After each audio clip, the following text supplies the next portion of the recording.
Good evening. Dr. Indira Peterson was a beloved professor at Mount Holyoke College in the South Asian Studies Department. Along with her husband, the late great Mark Peterson, she used to have dinners for international students such as myself for Diwali, which is probably why a loyal contingent of Mount Holyoke students have deputed a few of us here to give her a tight hug. Dr. Indira is going to talk about Violins and Veenas, European and Indian music at the court of King Serfoji of Thanjavur. This presentation illuminates a fascinating chapter in the encounter between European and Indian music, one that unfolded at a small southern Indian royal court in the early 19th century. The Maratha royal court of Thanjore, or Thanjavur, at the kingdom's eponymous capital, is well known as a foundational center for South Indian classical traditions, now known as the Karnatic and music and Bharata Natyam dance. Among the new developments at the time was the advent of European music along with British colonial rule. The rest of it is all in the description, but I know that we are eager to hear Dr. Indira, so I invite her on stage to begin her presentation. As usual, there will be a lecture presentation from her, followed by Q&A. All right, so once again, we meet again in the space of 2 days. This is my third lecture of this series of what has been so generously described as master classes. I'm honored to be doing these at Bangalore International Center. I said at my other 2 lectures how much I enjoy this wonderful audience, which is some known faces, some new ones, but it's a very discerning audience, and that's something that is very rare to find. And it's not just an academic audience, but it is a discerning audience, and that is really, it's wonderful. The response is really a wonderful thing for me. So now I can launch into my talk proper. And you can see here the Serfoji of Thanjavur, and let me just elaborate a little bit on what is there on the website, and I can say a little more about it. Particularly, I can draw on my recent writing in the program notes for the Folger Consort.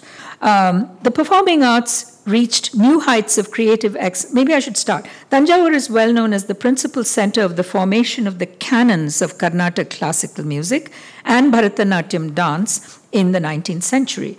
The performing arts reached new heights of creative excellence during the reign of the polymathic Maratha king Serfoji II, who ruled the vastly reduced Thanjavur principality under British colonial control from 1798 to 1832. Here he is. Among the new developments was the advent of European music in South India. In the early 19th century, even as the compositional forms such as the kriti or kirtana were being perfected, usually and generally by people outside the court. Today we have the trinity of Tyagaraja, Muthuswami Dikshitar and Shama Shastri and several others, later ones and earlier ones like Marimutta Pillai and Papanasham Shivan later and so on. But the point is that these were outside the court, but Carnatic music was also being developed inside the court. What has happened in the period of 150 years is that we focus more on the repertoire of the so-called Trinity rather than know much about what was happening at the court. So that's an important point I wish to make. Sometimes I have to make adjustments in what I'm speaking about because my talks were meant recent talks were meant for a foreign audience. I had to introduce Carnatic music to them. I don't have to do that for you. So let me just adjust these things as I go along. But what was important was that in Serfoji's court, as well as in South India in general, Carnatic music also absorbed European instruments such as the violin and the clarinet. Thanjavur was definitely the center of these developments. Much has been written about this by various scholars, musicologists, and others, including myself, historians. At his cosmopolitan court, Serfoji nurtured innovation in music and dance that encompassed multiple cultures, languages, and heritages in conversation with one another. That was the signature a characteristic of the Maratha court was that it pulled together all these varieties of languages, Telugu, Tamil, Sanskrit, and so on, and included Marathi in the mix, and then European music came into the mix as well. So Hindustani music, at his court, Serfoji nurtured innovation that encompassed multiple cultures in conversation with one another. Hindustani music and North Indian dance were practiced alongside South Indian forms in Telugu, Tamil, and Marathi. Folk and elite forms were synthesized, and rare instruments and star musicians were displayed in performance. It was a very courtly culture which existed at that time. Serfoji was largely responsible for bringing European music into this mix. Educated by German missionaries in Madras city, and now we can look a little bit at Serfoji's life, Indian and European learning and arts in Serfoji's cosmopolitanism. Just showing you a few pictures here. First, the Brihadishwara temple, which I spoke about yesterday, the traditions of temple worship, Raja Dharma, these were being definitely deployed by Serfoji in his persona as the king of Thanjavur. But as I pointed out yesterday, he was using new idioms and new discourses in addressing the temple and its place in the 19th century, and leading to its prominence in the 20th and 21st centuries. Here is a mural of him at the Brihadishwara temple, and of course the goddess Saraswati with her Veena is also the symbol of the Saraswati Mahal library, and Veenas, of course, are something that I will be talking about very soon. And here is the epitome of the multilingual character of this library in its old building. It's still the old building, but now it looks much jazzier and much more digitized. But this was the old building in 1995. And here's a Marathi manuscript about Shivaji and Ramdas. And here is Schwartz's church, because this was the missionary, the German missionary, who educated Serfoji, who got a European education for a short time, because he was a protege of the British at different periods. His reign was contested, his legitimacy was contested because he was an adopted son, and the contest lasted for as long as 10 years, during which time the British went back and forth about his legitimacy, eventually agreed to give him an education, which he begged for. He got an education, he was imprisoned by his uncle, so he finally was rescued and given a couple of years of tutorship, and Schwartz became his sort of adoptive father, and so he built him a magnificent monument, a great memorial in the small church that Schwartz had built in Tanjore in I forget the exact date, but in the 18th century. And here is the 1801 sculpture by the most famous sculptor in England at the time, John Flaxman, the great John Flaxman. And Serfoji ordered it from England. He built buildings which showed European influence, and here is his the furniture that he had, all of which are familiar to us from later Maharajas and palaces, including Mysore and Bangalore.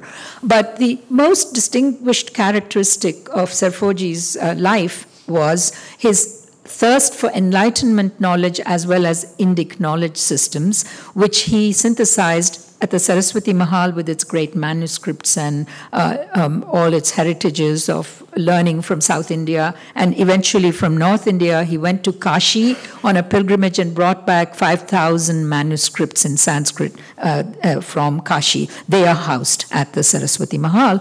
At the same time, he owned a library of 4,000 volumes of European books in 27 disciplines. This does not include the books on music or the sheet music that he owned, which I will be coming to in just a minute. This is a bureau with just a few of his French books, and they were in multiple languages, including French, German, Dutch, Danish, and Portuguese, and Latin.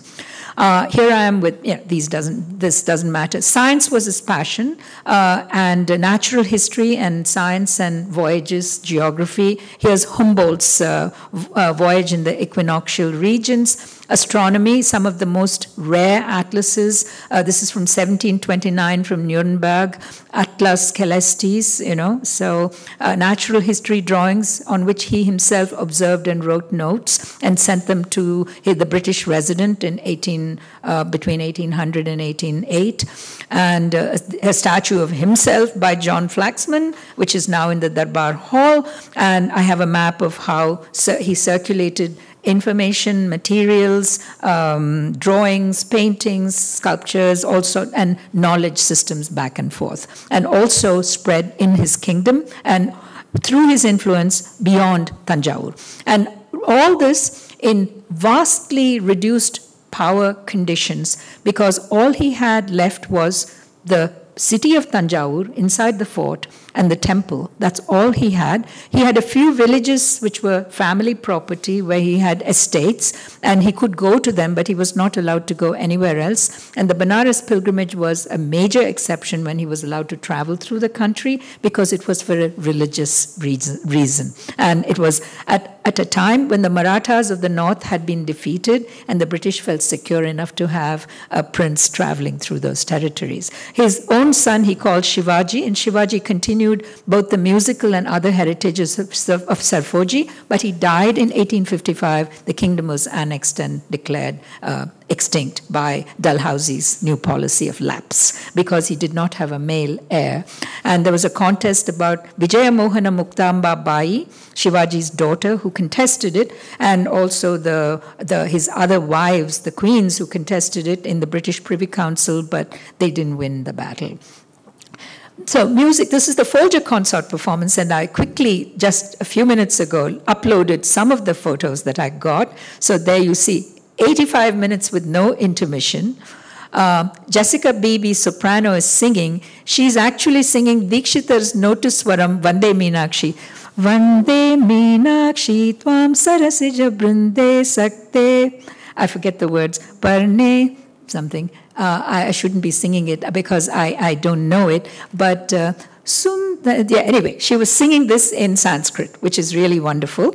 And here's the Folger consort who performed music from Serfoji's court, which is European music that he had or owned. So they took only those pieces and performed them by Handel and Corelli and other composers. So that was the first part of the concert.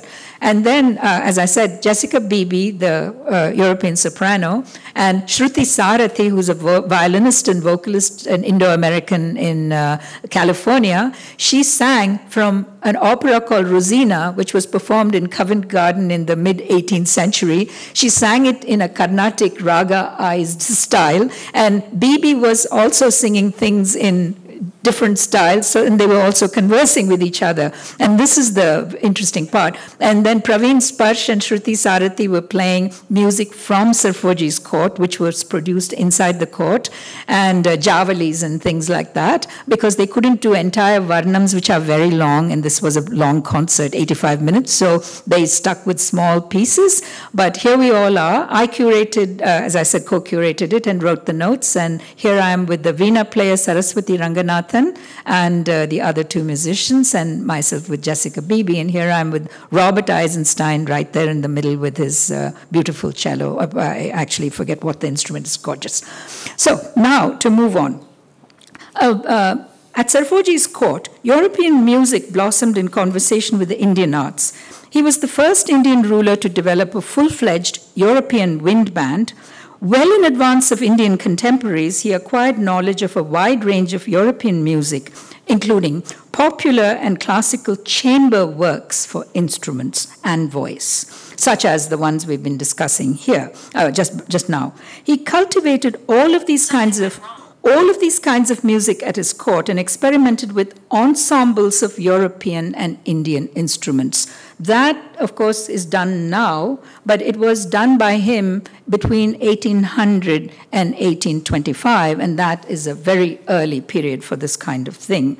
The second thing is that they were playing compositions in both systems in pristine purity, as well as in a hybrid European-Indian style, such as the things we attempted at the Folger concert.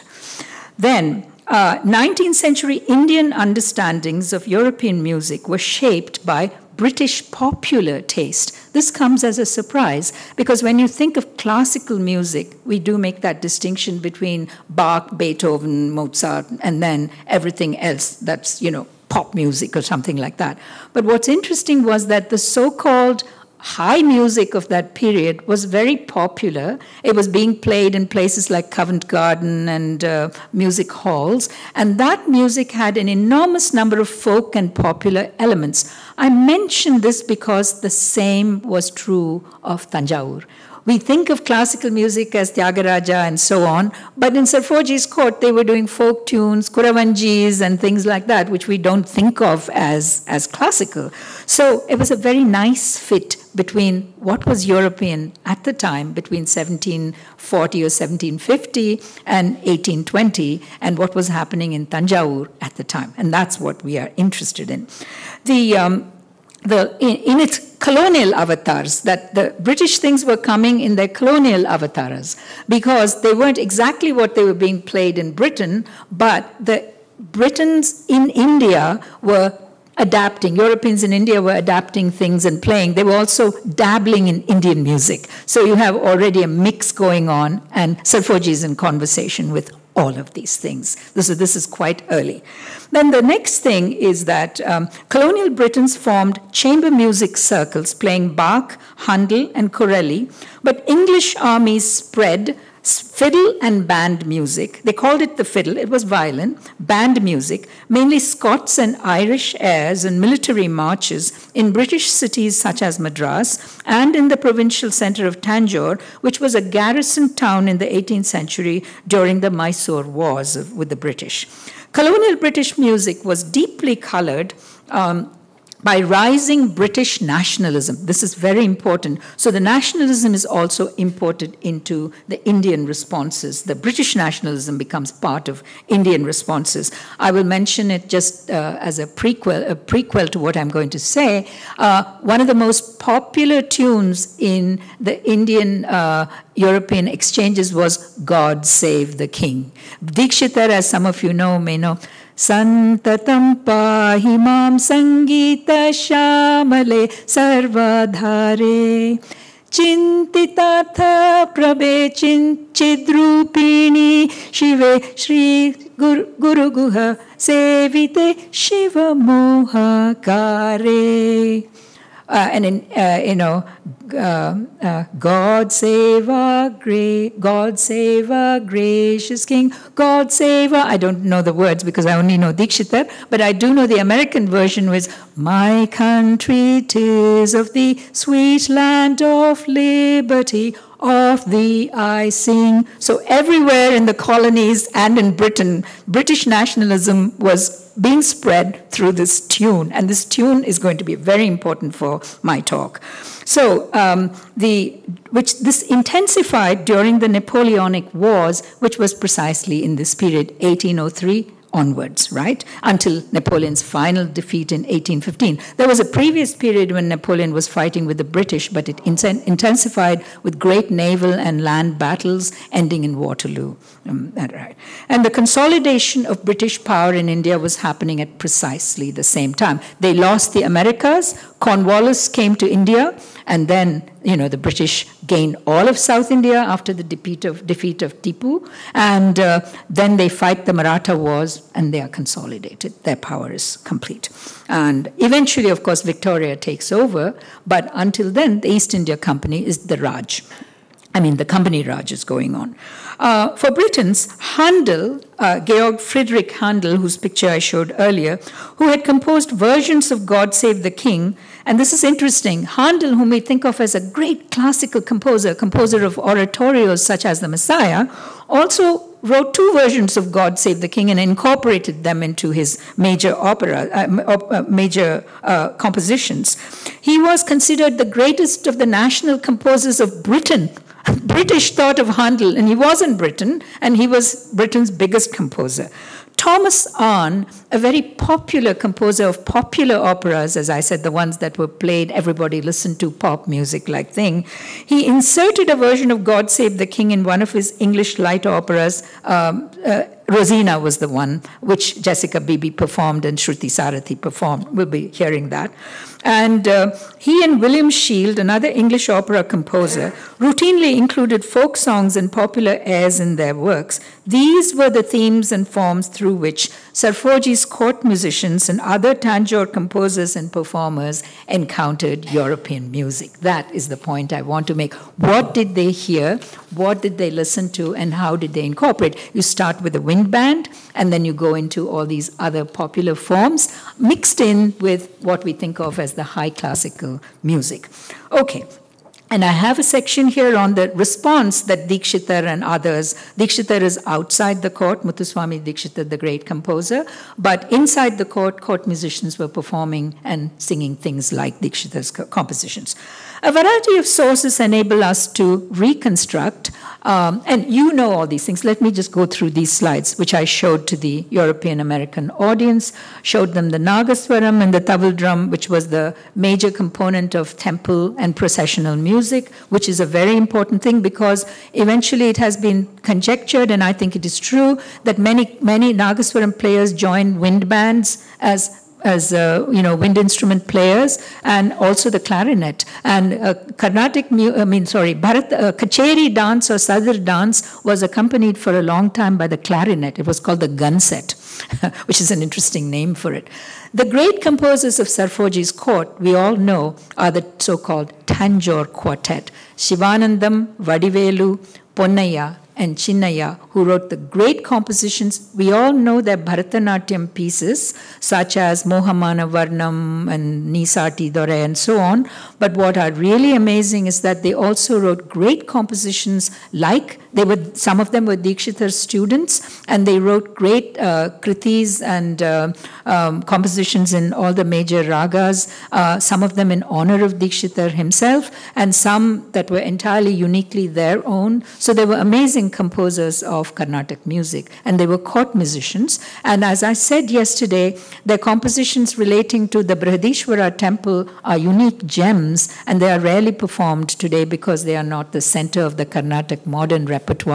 Part of it is because bhakti, which was embodied by Tyagaraja, became the sine qua non and the definition of what Carnatic music ought to be. And court music and other court musicians were more or less sidelined by the new image in the city of Madras where this happened. Tanjore Bala Saraswati here dancing the Samini Rammanave, and I won't, maybe I'll play just a little bit because this is, I think, Brinda and Mukta singing. It's very beautiful.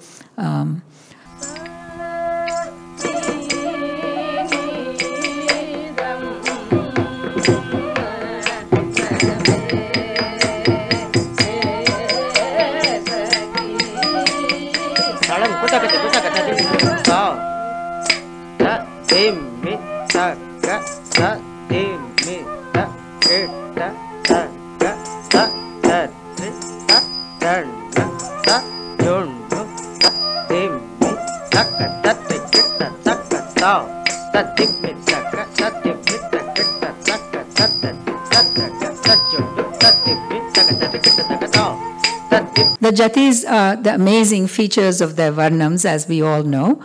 And here is Dikshitar with his Veena. Once again, the Veena is the leitmotif of this lecture.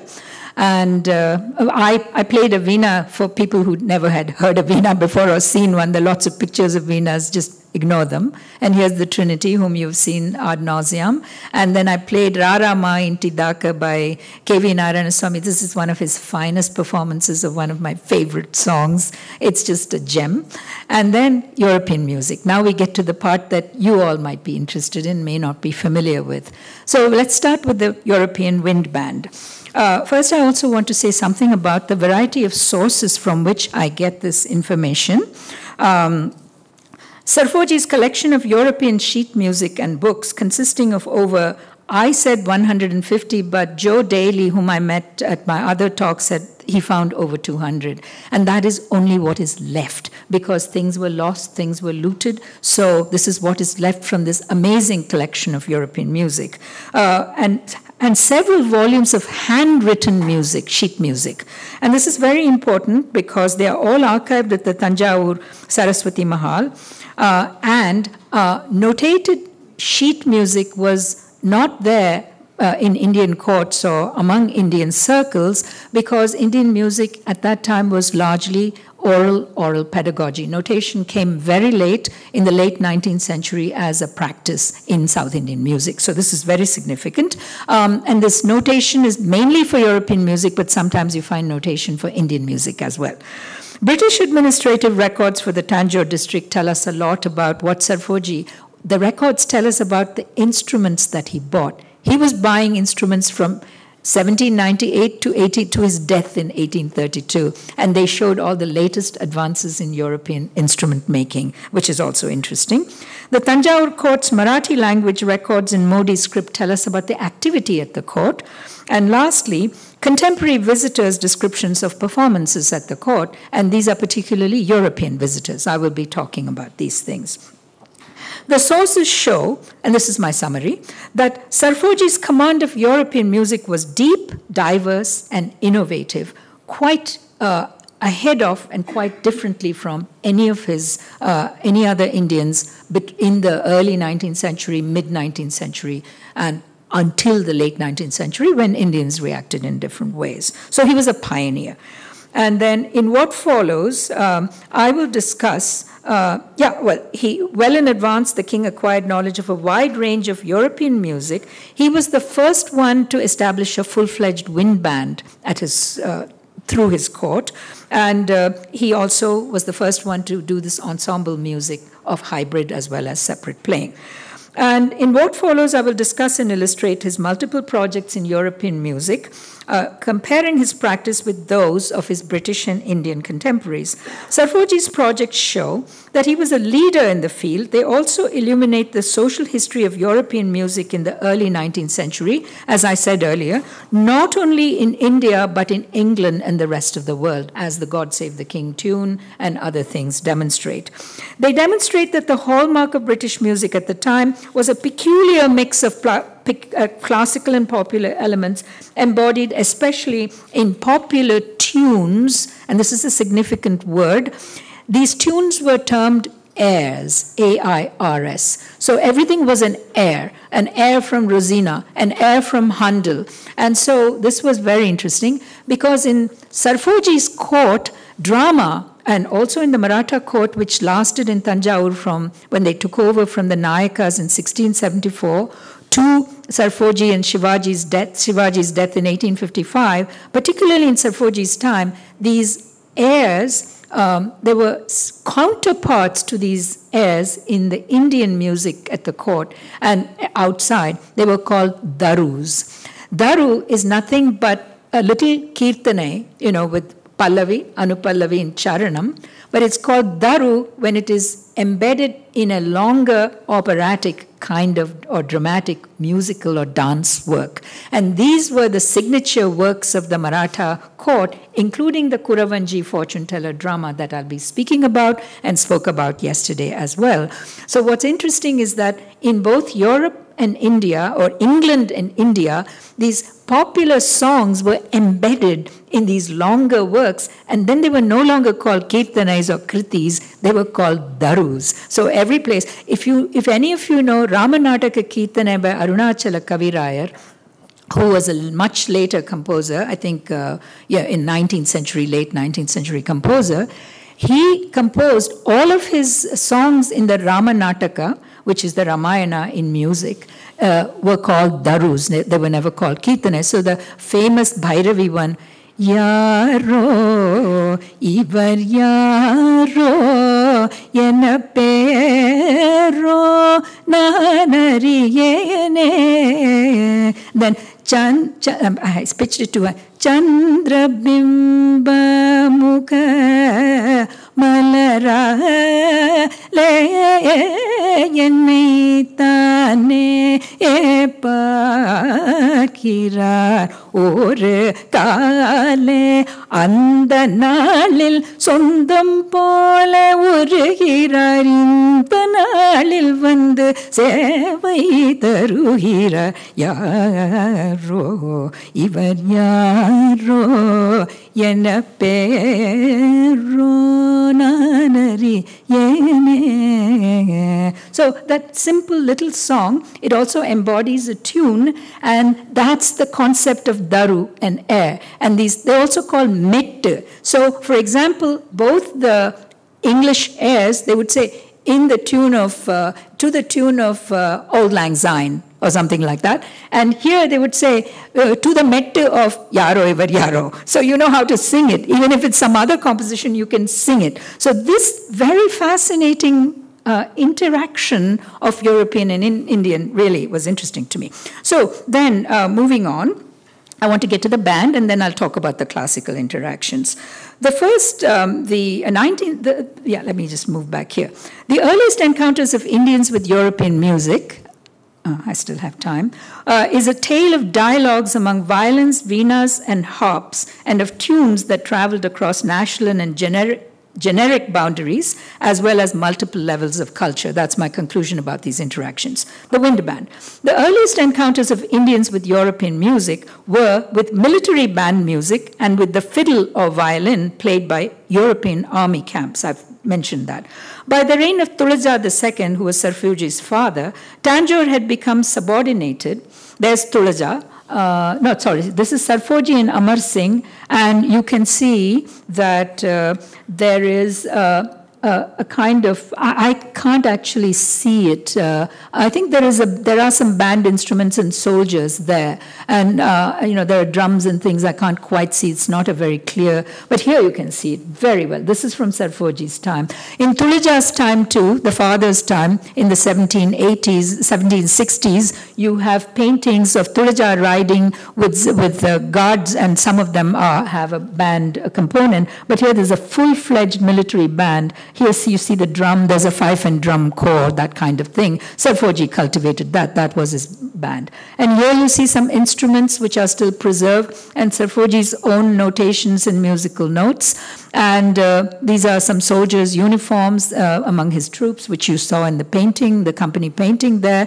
And Serfoji himself composed slow marches and fast marches, and this is one composed by him. It says, slow march composed by His Majesty Maharaja Serfoji, and these are band tunes, a quick step from his book of band tunes.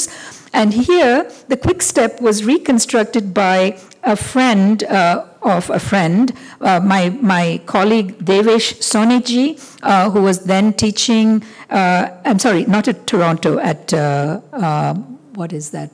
McGill University. I'm trying to remember the name. Not Quebec, it's one of those. Anyway, it's a Canadian city. It escapes my name at the moment.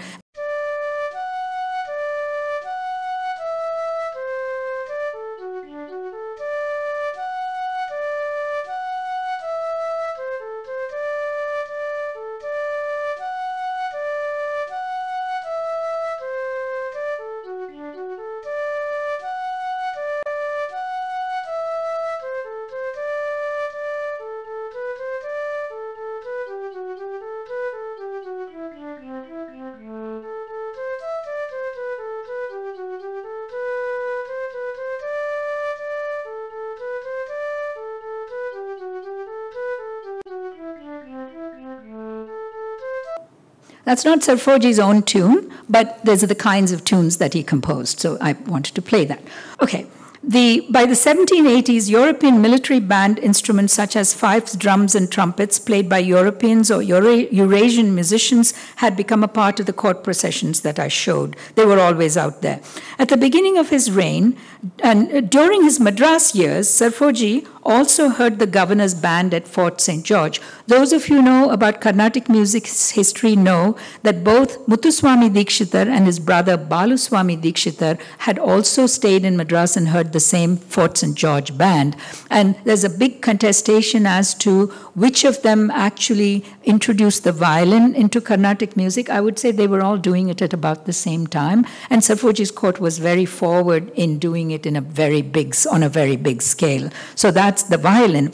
But the wind instruments in the band were the source for Dikshitar's Notuswarams, like Vande Meenakshi and Pitavarnam Bhajeham. He wrote about 40 of them in all the major ragas. I'm sorry, only in Shankarabharanam, the major scale. What I meant was the major European scale, not in the major ragas at all. And so the idea of Notuswaram, as you all know, is this idea of very plain band march, like Vande Meenakshi Tvam Sarasija Brinde, like that kind of thing. So, but they're very beautiful, and I'll say a little bit more about them later. Coming back to Serfoji, the king's band, he set up right away a uniformed royal guard corps and developed a wind band of the sort that had become common in Calcutta. Calcutta had wind bands, but they were mostly European bands. So here he set up his own Indian band with a full complement of wind instruments, including the clarinet, which had at that time transformed the European wind ensemble. It was a very new instrument. So think about this. The clarinet was used in the European wind band at his court. It was also the Bharata Natyam accompaniment. So innovation is very much in the air. His band played both in processions and at the royal darbar at all times, and his Indian musicians were trained by the bandmaster at the British garrison in Trichy in 1802. We have records. They must have been very skilled musicians, possibly Nagaswaram musicians. In spite of falling ill on arrival at Trichy, they learned to play band music in just 2 months' time. That's what the records say. The 19th century was a period of major innovations in wind instruments. The clarinet evolved from an instrument with 2 or 3 keys to one equipped with 13 keys. Now you know why Serfoji had to import instruments all the time, because one day they'd be playing with 3 keys and then next day with 6 and then 13 keys. He had to always be at the forefront of innovation, right? And then he also ordered to Calcutta, Madras, and London for keyed bugles, bassoons, horns, trumpets, trombones, oboes, flutes, serpents, at least one with 6 keys, at least 1 bagpipe, and rarer instruments such as the polyphonion, a many-tone trumpet, which we never hear of after that time. Serfoji's collection contains instruction manuals for European instruments and several volumes of sheet music in print and manuscript devoted to what you just now heard, quick steps, Turkish marches, and airs. A Sylvester da Costa, most likely a Eurasian, and others were employed to instruct the king as well as the band musicians in reading and playing music. Serfoji composed band tunes and all that. European officers in the region often borrowed instruments and musicians from Serfoji, and the king's bagpiper Angus Bruce, presumably a Scot, was especially in demand, sometimes on long-term loan to British and other Europeans. A key point here is that his musicians were able to read music, European staff notation. I want to emphasize that staff notation, European staff notation, was not read by Indian musicians till much, much, much later, and then it was then imported into and modified for our own staff notation for Karnatic and other music. The first up-to-date wind band at an Indian royal court, Serfoji's band rivaled bands in Europe and America. The King of Thanjore set the fashion for courtly display. The hybrid European band, which played both Indian and European music on European instruments, became an important element in the splendor of royal darbars and processions in Travancore, Mysore, which you all know, the famous Mysore band, which was much, much later. You know, Serfoji was a pioneer and a model for other kings. The initiatives of Krishnaraja Wadiyar, not only in the establishment of the famous palace band, but in the training of court musicians, were very much like those of Serfoji. So this is very important. only 100 years later. Equally importantly, the band became the model and foundation for musicians set up an Indo-European repertoire of the late Tanjore bands, which were called that, private wind bands that became, as we all know from our childhoods, some of us who are old enough, which became de rigueur at weddings and other celebrations when the Maapillai gets into a car and is accompanied by a very out-of-tune wind band. He's all decorated and he goes in a band. So, as Gregory Booth suggests, the clarinetists in Serfoji's band could have been Nagaswaram players, and there's much speculation about that.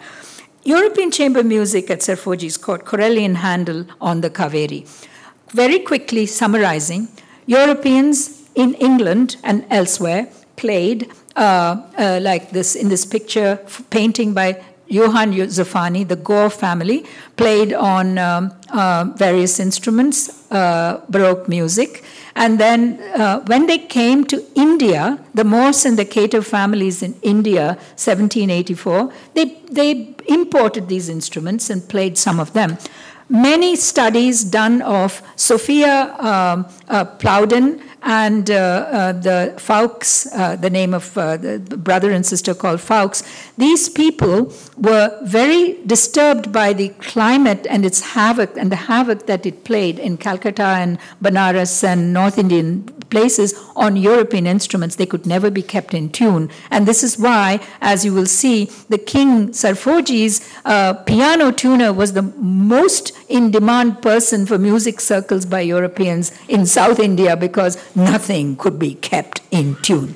So, the next thing, Zofani shows the Blair family in India with a clavichord or spinet, and they have their ayah, their cat, and their dog in this picture. So Europeans were playing chamber music. What did they play? They were playing Handel, Corelli, and Bach to some extent.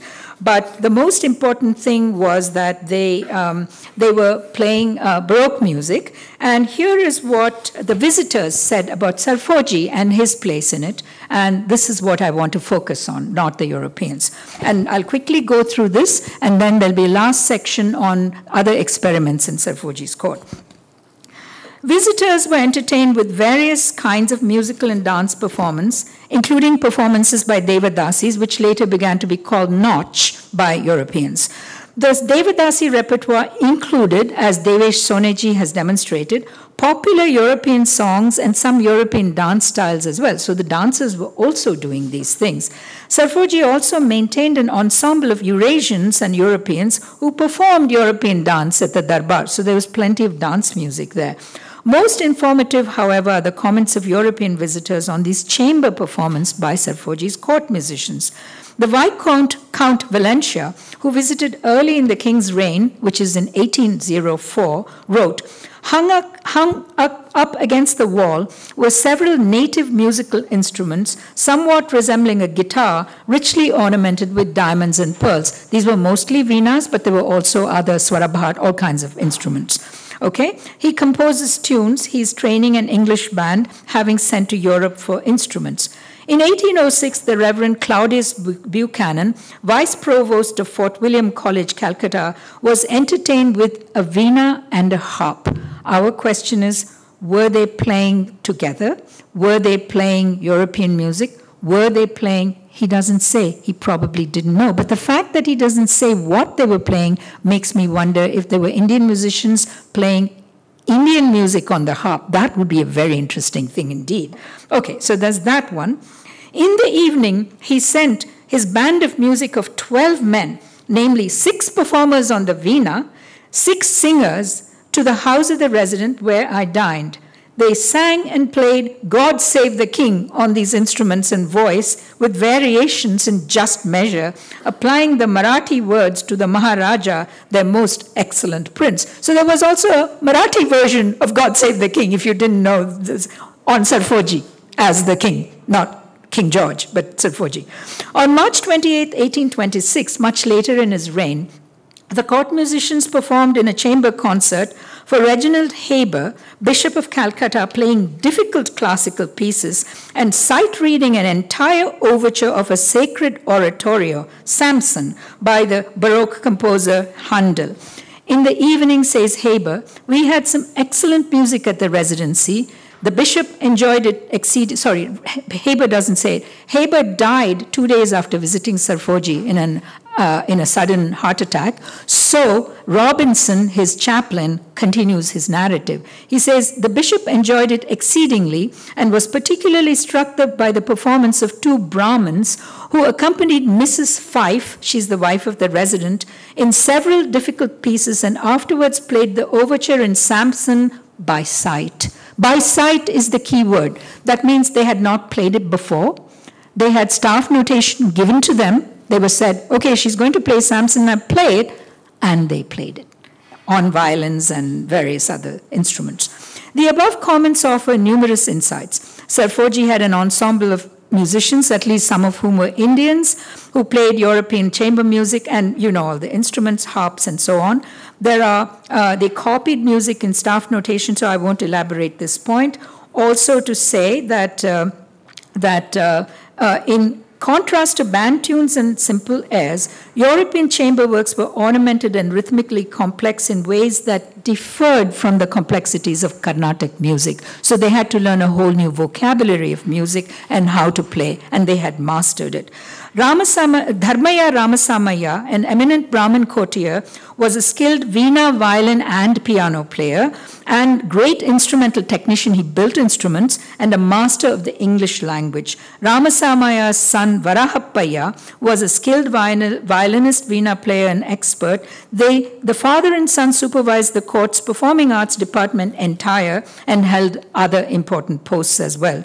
They were exemplars of Serfoji's overall project of training his Brahmin courtiers both in the European arts and sciences and make them masters of Indian arts and sciences as well.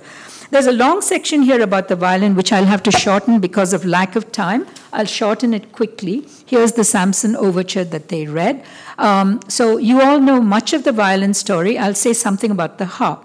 Lady Clive, Henrietta, was the wife of Edward Clive, governor of Madras in the 1800s. She was the first European visitor to Serfoji's court, visiting him in 1800, along with her daughters and a large entourage, hauling a large harp, among other things, on elephant back. But already we know that Serfoji had not only one harp, but several harps, because the visitors already heard the Indian musicians playing the harp. So if the lady could have spared her harp and not brought it all the way to Mysore and Bangalore and back to Madras, because she would have found a harp in Serfoji's court. That's an interesting point. The harp was considered a lady's instrument, but Serfoji loved it, and he made his male musicians play the harp. This was also a very interesting thing. You see, Henrietta wanted her two daughters to play the harp, and here is a lady playing the harp. You remember that in Jane Austen's Emma and other, maybe not in Emma it's a piano, I think, but in many other of Jane Austen's novels, people play harps, and some ladies play piano. This is the tune that they played for some of the European visitors at Serfoji's court. So I just want you to hear a little bit of that. That's how it goes.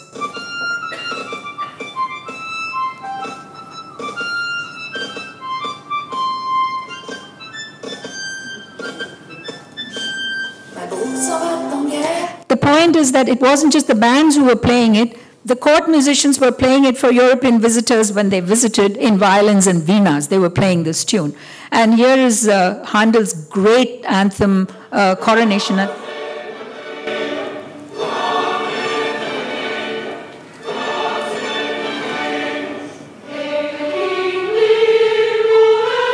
This is not the tune we know. The tune we know was introduced by Thomas Arne, and I've already sung it, I don't need to play. God save our gracious King, glorious King, and with big, orchestra and so on. And Dikshita's Vande Meenakshi. Then the Veena, I don't need to elaborate here except to say, Thanjavur was the home of Veena, both in theory and practice. Raghunatha Nayaka played the Veena, and he was the master of the theory of the Veena. Along with his minister Govinda Dikshita, he wrote the Sangeeta Sudha in the 17th century. Venkata Makhin's Chatur Dandi Prakashika literally means the 4 dandis of the Veena playing technique. So that is the model for all Carnatic music. And Tulaja won in his Serfoji's Maratha ancestor in Thanjavur. Sangeeta Saramrita also emphasized the Veena. There were other reasons to focus on the Veena. Here's a Thanjavur Veena at the palace. Other reasons is that William Jones, who was the pronouncing on all of Indian arts and culture, the most important Orientalist and early Orientalist in Calcutta, he wrote on the musical modes of the Hindus and singled out the Veena as the great Indian instrument. And Francis Fouke, another one of these Orientalist experimenters in Calcutta, showed pictures of Veenas and Veena players and so on. And of course, the Veena continues to be the great instrument of the great courts, including Veena Subbanna and Seshanna of the Mysore court, and of course, Veena Dhanam in the 20th century.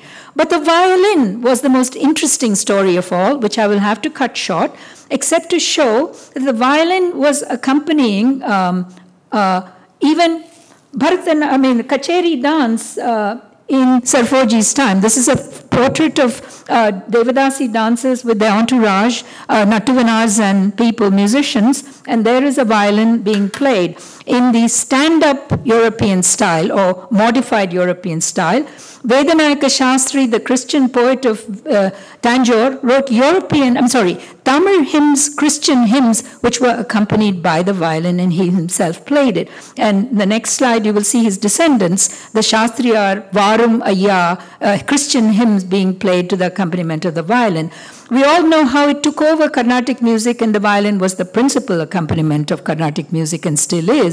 But here you see in Serfoji and Shivaji's, this is in Serfoji's time, you see these angel-winged women who are playing, Devadasis and others, who are playing both tamburas and veenas, and I can't quite see this, so I hope you can see a violin somewhere. Can you?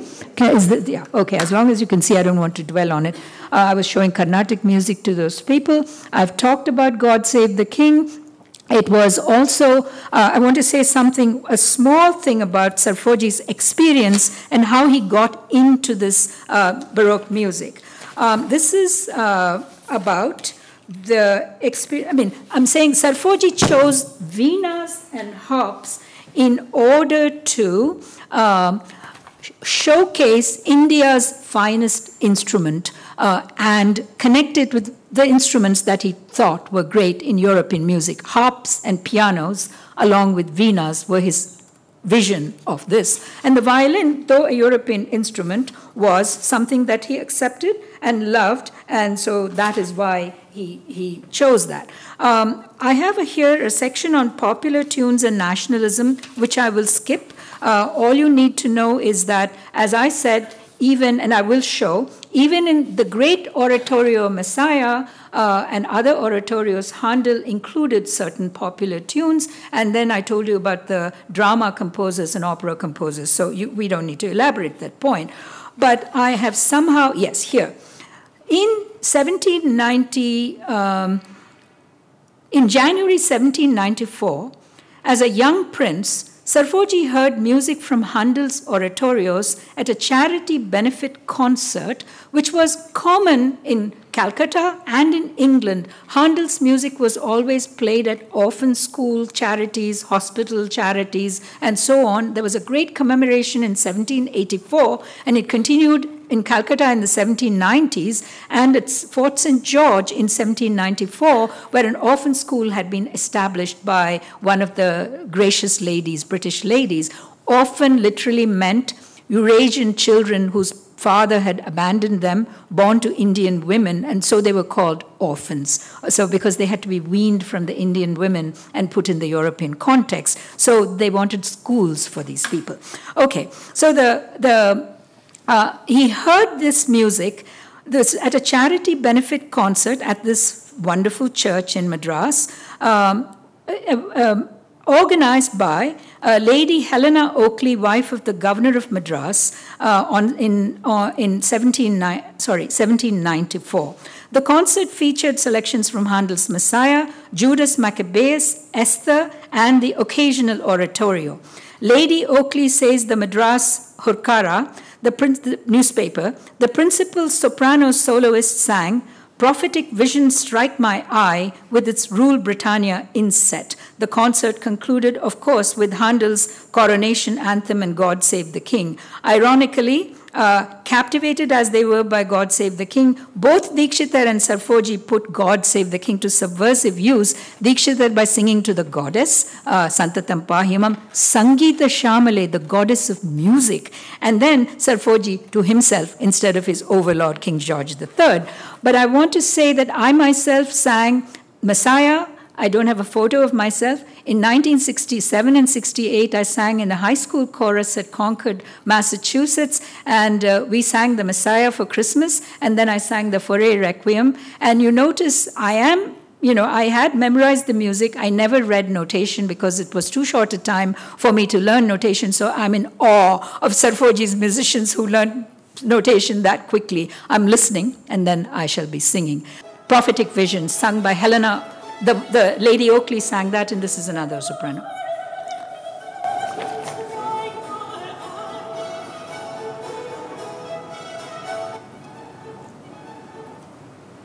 The last thing is the Hindustani airs and Scots airs. This was a great discovery for me, was William Byrd in Calcutta in 1789 published the Airs of Hindustan, the Oriental Miscellany.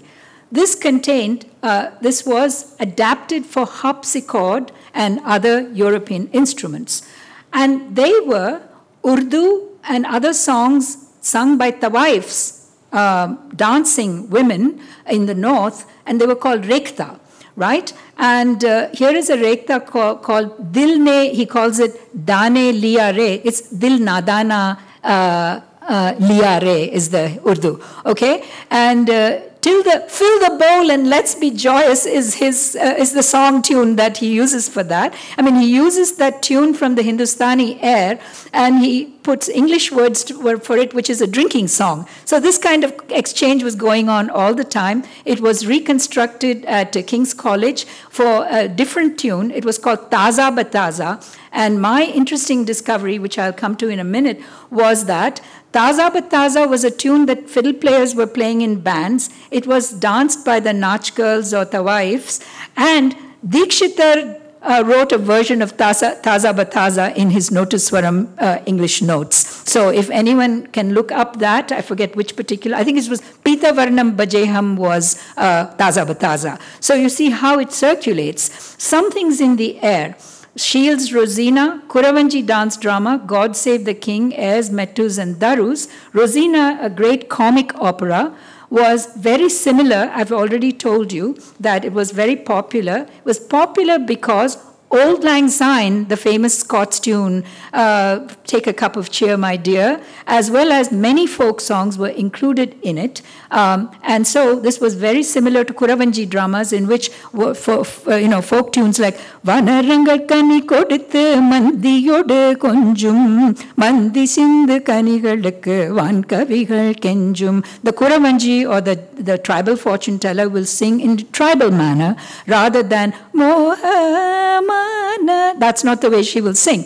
So this kind of contrast was included in these popular British operas, Robert Burns's tunes, and the great popular drama in Thanjavur was the Kuravanji drama, where a fortune teller who's from a mountain tribe comes and tells the good fortune of a noble lady who's pining for her lover, who's either a god or a king. And then at the end of the play, a feature that you don't see in modern versions of the Kuravanji, you see The Kuravanji, the fortune teller, and her husband or lover, the bird catcher Kuravan or Singan, coming together. Here they are dancing, Kuravan and Singi. They're called Singan and Singi, and this is in a revival of a Maratha period Tyageshwar Kuravanji in Chennai in 2005. And I may be able to play just a little bit of this if I.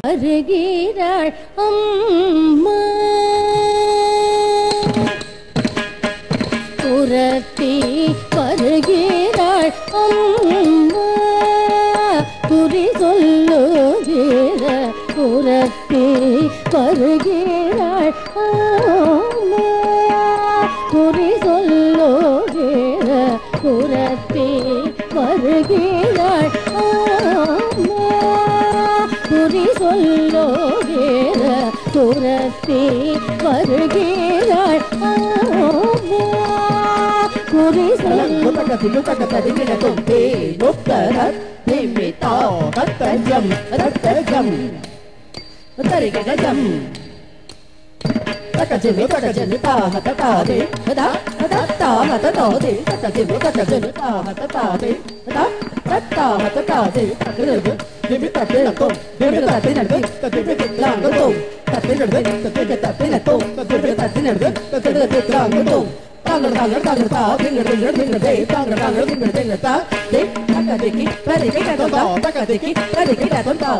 Anyway, it's a very wonderful section.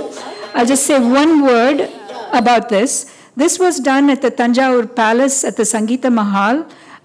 All the lights, electricity failed, so they had to use kerosene lanterns, and they were doing Sharabendra Bhupala Kuravanji full performance, not the full performance, but a long section of it, and it was wonderful. And there is a great section where you see how they distinguish between the folk sections, which some of you might have seen, and other sections which are seen as classical Bharata Natyam style. That's really, and the last thing I want to say is, there was a perfect match and counterpart to this at the same time in the great Wolfgang Amadeus Mozart's famous opera, The Magic Flute, which is about a high-class couple, Tamino and Pamina, a prince and a princess, who want to love each other and who have to be tested by enlightenment morality, and they pass that test. But they're contrasted and helped by a birdcatcher named Papageno, who is in search for a love for himself, and he needs a bird woman who will be a tribal, person. So they have the same kind of searching, finding, meeting, dancing, and I played a section yesterday of Papageno.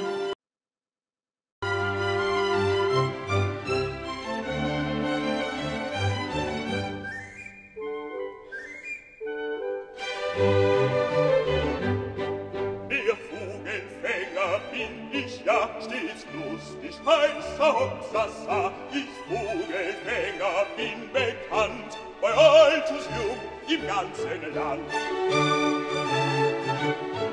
Weiß mit dem Locken umzugehen und mich aufs Pfeifen zu verstehen. Drum kann ich froh und lustig sein, This is exactly the counterpart for the Kuravanji drama, where the Kuravan comes and says, where's my wife? I find my Kuravanji, I need her. And then they meet on the streets of Thanjavur and they dance a happy, happy dance for Serfoji and so on. So this is a wonderful meeting of many cultures, and the European culture fit perfectly into this mix which already existed in Maratha Thanjavur. I will finish with one last sentence from the notes I wrote for the Folger performance. I say there that what we learn from these performances and this particular history is not only that tunes traveled and tunes were exchanged, but we learn about the extraordinary innovativeness, vitality, and flexibility of both the European and the Indian tradition. Thank you. How much influence did Kannada have in the Thanjavur court? Some. There were many Kannadiga Brahmins who were imported to Thanjavur along with Shahaji, who was in Bangalore. Shahaji the second, I'm saying this wrong. Ekoji, I should say, was the founder of this kingdom in Thanjavur, taking over from the Nayaka rulers. He was a half-brother of Shivaji. And they had all been in Bangalore because they had been with the Bijapur, so the Shivaji's family had been with various kingdoms and had relationships, and I can't go through the entire genealogy now, but they finally ended up with a Jagir in Bangalore. So Shahaji was raised in Bangalore. Shahaji II was an ancestor of Serfoji, who was of course adopted, but ancestor in terms of lineage and power and throne. And when they came, obviously they would have brought Kannadigas, but there was something else that was important. Maharashtrians traveled to Maratha Thanjavur along with the Maratha kings, and along with them were mainly Brahmins, but also Kshatriyas and other groups who traveled with them from other parts, including, of course, Andhra and Karnataka. So they would have been there. One bit of evidence we have in the court is that they always identified themselves as Kannadiga Brahmins. Serfoji had the first Devanagari printing press, private printing press in India, in South India in particular, and he published or printed all the major Sanskrit classics at the same time or even before they were printing them in Calcutta, 1808 to 1814, Amarakosha, Kalidasa's Raghuvamsha and other classics printed, and Aesop's fables translated. I mention this because many of these pandits they made the prints, they made the ink, they ran the presses. Brahmins were doing this, and one of them calls himself Hubballi Sakhanna Pandita. So he was from Hubli, right? And so there are all kinds of Brahmins who identified themselves in this way. Another thing is Shahaji established a village called Shahaji Rajapuram, which was originally called Thiruvishanallur in the Kaveri Delta near Kumbakonam. And that Agraharam village had 46 families, out of which several were Kannada Brahmins. And there are others too. There are also non-Brahmins, but I mentioned these as evidence that there were Kannadas there. Yeah. Whatever, whoever came first. Yes. Foremost, thank you so much for such an illuminating talk. My question is regarding the grammar of music. Yes. I'm just curious to know the role of harmony in these exchanges, because both Karnatic and Hindustani music is so melody, so sur-based. And this was a time where the concept of harmony, how did melody and harmony sort of have a cross-cultural exchange, one, or two, were the individual pieces of harmony and melody just flew along? That's my question. That's very interesting, because even in later the experiments by people like Ravi Shankar and experiments that we know about from the 20th century, this question comes up. It came up in the Folger consort when we were trying to decide what kind of exchanges could these musicians have, and they were trying to decide between themselves. And they ended up doing this interesting hybrid thing where a European piece would be sung in the Karnatic style, and the Carnatic piece would be sung in the European style. That was their invention of what they wanted to do at the Folger concert.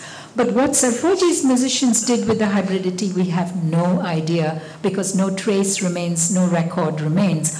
What does remain is that they did learn harmony for vocal performance. They did learn harmony for all European performances. They were masters of it. So they possibly could have tried it in Indian music. I wish we knew. People like Muthuswami Dikshitar only used, monody, not harmony. And he only wrote tunes. This is why I emphasize the notion of tunes. Once you have a tune, there's dialogue. If you don't have a tune, then, if you have harmony, it becomes complex. It's a very good question, and I wish I had an answer. And I would also ask Shruti Sarathi and Bob Eisenstein about the 3-day conversation they had about it. And if I learn anything, I will pass it on to you. We also have a video of the performance, which I've been privately given, which I could share privately. Yes. Thank you for such a lovely talk. So one thing that I can evidently grasp from this is that bhakti grows outside of the court, right? We see Tyagaraja, Swami Bhakti is Dikshita. also inside the court, Yeah, but it's but not the primary. Absolutely. It's not So culture. is it fair to say that Shringara was one theme that was developed within the court? Do we have any idea of what other themes within music they explored that didn't make it to today's understanding of Carnatic music or today's notion of Carnatic music? That's a very good question. The persons who have worked most on that repertoire, Devesh Soneji, who's writing a book on, he's already written a book on the dance repertoire, but he also is very conversant with the music, and he's finishing a history of music where things outside the bhakti fold, so this is, wait for this book, this is very interesting. One of the things you notice is that bhakti is a very vibrant concept and very wide. So somebody like Vedanayaka Shastri, who was both inside and outside the court, he wrote Bethlehem Kuravanji, which is, and I would also say, I would not say bhakti isn't there, because Sharabhendra Bhupala Kuravanji is for Bharadisha, and all the Varnams have two forms, right? There's Nisati Dora, which is for Serfoji in Bhairavi Ragam, Nisati, and then you have Mohamanayan Midil Ni Inda Velayil Modi Seyalamo to Tyagaraja and Tiruvarur. So you have God and King, as David Shulman and Narayana Rao have argued, that parity of God and King was already there in the Nayaka period, so that Vijay Raghava Nayaka and Manar Gudi Rajagopala would always be equivalent in many ways, and at the same time the king would be the bhakta. So bhakti was very much there. The other thing I want to say is that the great kritis that were composed by the Tanjore quartet, who composed all these Sringara padas, were also to Devi. I mean, Amba Nilambari, we played Amba Nilambari. Shruti Sarathi played Amba Nilambari and Nilambari Raga, which is for the goddess.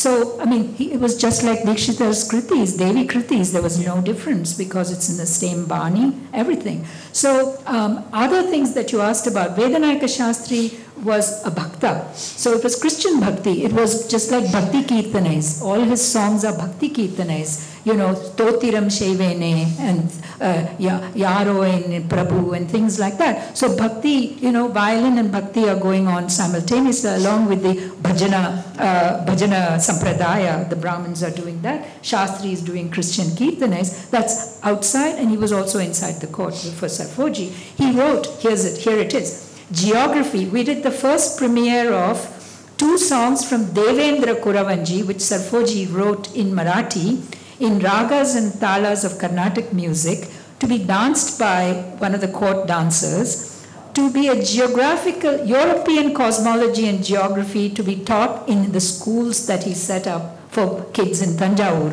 And the Aesop's fables was also meant to be for that. They would read Panchatantra simultaneously with Aesop in Marathi or Tamil. And this Devendra Kuravanji, we played the cosmology. They played the cosmology, and I translated it. It goes like this in Marathi. Then Indrani is in heaven, in Indra's Indraloka, and she's waiting for Indra, who's off battling some demon or other. So she says, when will my husband come? I'm missing him. So suddenly a Kuravanji appears flying in the sky, and she says, oh Kuravanji, fortune teller, where do you come from? Which countries? What planets? What countries have you seen? And she quickly says, I have come from through all the planets in the galaxies, and I know the cosmology of them. I'm going to tell you the European cosmology, which you don't know. So Indrani says, does the sun revolve around the earth, or does the earth revolve around the sun? And what is the distance between Mars and Mercury? And the Kuravanji proceeds to tell her all these details, and the entire rest of it is all the countries of the world as shown in the geographical atlas. So we sang the cosmology song, and then we sang the song of Florida, which tells you there's East Florida and West Florida. One is, the capital is Tallahassee, and the rivers are this and the rivers are that. And this is all danced in this Bharata Natyam style. So I should stop. Thank you very much.